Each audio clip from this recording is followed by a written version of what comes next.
बहुत पुरानी बात है। मगध राज्य में एक सोनापुर नाम का गांव था। उस गांव के लोग शाम होते ही अपने घर में आ जाते थे और सुबह होने से पहले कोई भी घर के बाहर कदम नहीं रखता था। इसका कारण था डाकू उंगलीमल। डाकू उंगलीमल मगध के जंगलों के गुफा में रहता था। वह लोगों को लूटता था और जान से भी मार देता था। लोगों को डराने के लिए वह जिसे भी मारता था उसकी एक उंगली काट लेता था और उन उंगलियों का माला बनाकर पहनता था। इसलिए उनका नाम उंगलीमल पड़ा था। गाँव के सभी लोग परेशान थे कि कैसे इस डाकू के आतंक से छुटकारा मिले। एक दिन गौतम बुद्ध उस गांव में आए। गांव के लोग उनकी अवगत करने लगे। गौतम बुद्ध ने देखा कि गांव के लोग किसी बात को लेकर दहशत में फैली हुई है। तब गौतम बुद्ध ने गांव वालों से इसका कारण पूछा। ये सुनते ही गांव वालों ने उंगलीमल के आतंक का पूरा किस्सा उन्हें सुनाया। अगले ही दिन गौतम बुद्ध जंगल की तरफ निकल गए। गाँव वालों ने उन्हें बहुत रोका पर वह नहीं माने। गौतम बुद्ध को आते ही देख उंगलीमल ने अपने हाथों में तलवार लेकर खड़ा हो गया और गौतम बुद्ध उसके गुफा के सामने से निकल गए। उन्होंने पलटकर भी नहीं देखा। डाकू उंगलीमल उनके पीछे दौड़ा पर दिव्य प्रभाव के कारण वह गौतम बुद्ध को पकड़ नहीं पा रहा था। थक हार कर उसने कहा रुको।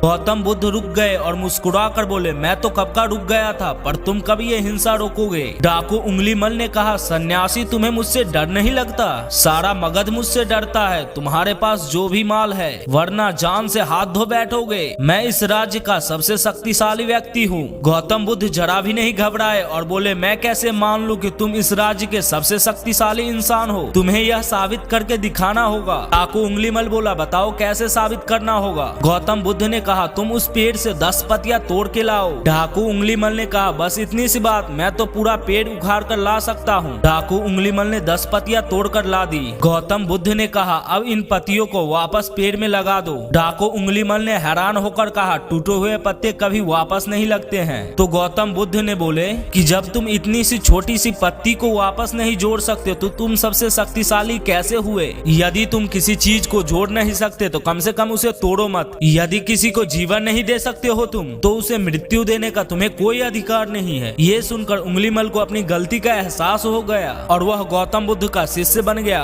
और उसी गाँव में रहकर लोगों की सेवा करने लगा। आगे चलकर यही उंगलीमल बहुत ही बड़ा सन्यासी बना और अहिंसा के नाम से प्रसिद्ध हुआ। दोस्तों यह कहानी से हमें यह सीख मिलता है कि अगर हम किसी का अच्छा नहीं कर सकते तो हमें किसी का बुरा भी नहीं करना चाहिए। दोस्तों वीडियो अगर पसंद आई हो तो प्लीज हमारे इस वीडियो को एक लाइक करके चैनल को सब्सक्राइब कर ले। मिलते हैं किसी नेक्स्ट वीडियो में, तब तक के लिए बाय।